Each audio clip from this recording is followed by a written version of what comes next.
আসলে মার্কেটে ধৈর্য ধরে থাকতে হবে এবং স্কিল অর্জন করতে হবে। তাহলে তাকে দুইটি জিনিস মেইন ফোকাস দিয়ে রাখতে হবে। এক হলো ধৈর্য এবং হচ্ছে মেধা, ডে এবং নাইট। এখানে দিন এবং রাতের কোনো ভেদাভেদ নেই, 24 ঘন্টায় এখানে সাপোর্ট পাওয়া যায়। রিজিক সম্পূর্ণটাই আল্লাহর হাতে, কখন কার রিজিক আসবে কখন কি আসবে না এটা সম্পূর্ণ বলা যায় না। আসসালামু আলাইকুম, আমি শাহ মোহাম্মদ ফুয়াদ হোসেন। আমি 134 ব্যাচ ওয়েব কোড রাইটার। আমি এসেছি রংপুর ডিস্ট্রিক্ট থেকে। আমার মতে যদি ফ্রিল্যান্সিং লাইফে কেউ আসতে চায় তাহলে তাকে দুইটি জিনিস মেইন ফোকাস দিয়ে রাখতে হবে। এক হলো ধৈর্য এবং হচ্ছে মেধা। যদি আমরা এই দুটোর মধ্যে কম্পেয়ার করি তাহলে মূল প্রয়োজন হচ্ছে আপনার ধৈর্য, কারণ ধৈর্য ছাড়া ফ্রিল্যান্সিং লাইফে কেরিয়ার করাটা প্রায় অসম্ভব। কারণ আমরা যখন মার্কেট প্লেস অথবা আউট অফ মার্কেট প্লেসে কাজ করি, আমাদেরকে দেখা যায় যে ইনস্ট্যান্ট কোনো ক্লায়েন্ট কিন্তু পাওয়া যায় না, বা ক্লায়েন্টকে আমাদেরকে কনভার্ট করার জন্য হলেও আমাদেরকে ধৈর্য ধরে থাকতে হয়, অথবা আমাদের যে স্কিলটাকে ধীরে ধীরে গ্রো করতে হয়। তো এখানে ইনস্ট্যান্ট বা মনে করেন যে তাৎক্ষণিক কোনো ফল পাওয়ার কোনো সুযোগ নেই। আমাদেরকে প্রচুর মেধা অর্জন করতে হবে, স্কিল অর্জন করতে হবে এবং ধৈর্যের সাথে কাজ করে যেতে হবে।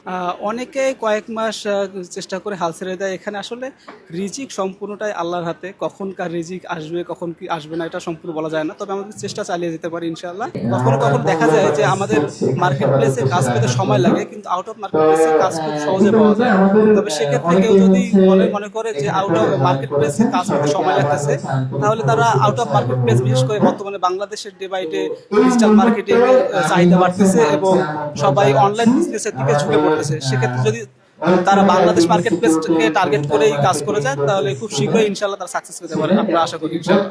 আর আমি মনে করি যে যারা একদম নতুন ফ্রিল্যান্সার অথবা এই অনলাইন প্ল্যাটফর্মে একটা ক্যারিয়ার করতে চায় ডিজিটাল মার্কেটিং এর মাধ্যমে অথবা ওয়েব ডেভেলপমেন্টের মাধ্যমে, তাদের জন্য ওয়েব রাইটিং একটা বেস্ট প্ল্যাটফর্ম হবে বা আইটি হবে। এর কারণটাই মনে করি, কারণ ওয়েব রাইটিং সব থেকে বেস্ট যে জিনিসটা একজন বিজ্ঞানীদের কাজে লাগে সেটা হলো সাপোর্ট। আর ওয়েব রাইটিং থেকে আমরা বরাবরই দেখেছি তারা ডে এবং নাইট, এখানে দিন এবং রাতের কোনো ভেদাভেদ নেই, 24 ঘন্টায় এখানে সাপোর্ট পাওয়া যায়।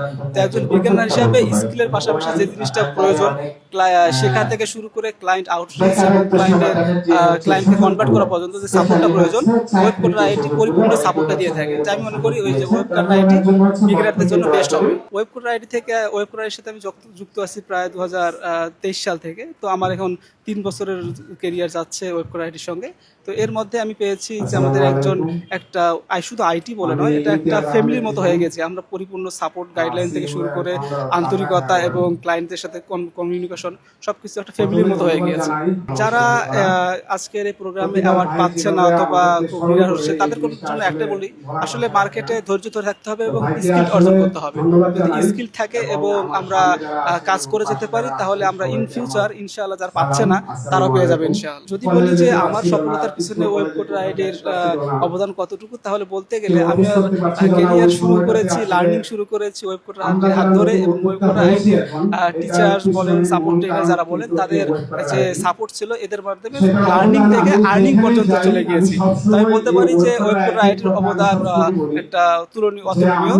আমার জন্য দোয়া করবেন ইনশাআল্লাহ, যেন আমি এভাবে আমার ক্যারিয়ারে এগিয়ে যেতে পারি এবং যারা নতুন রাস্তায় যাচ্ছে তাদের জন্য স্বাগত রইল। আসসালামু আলাইকুম।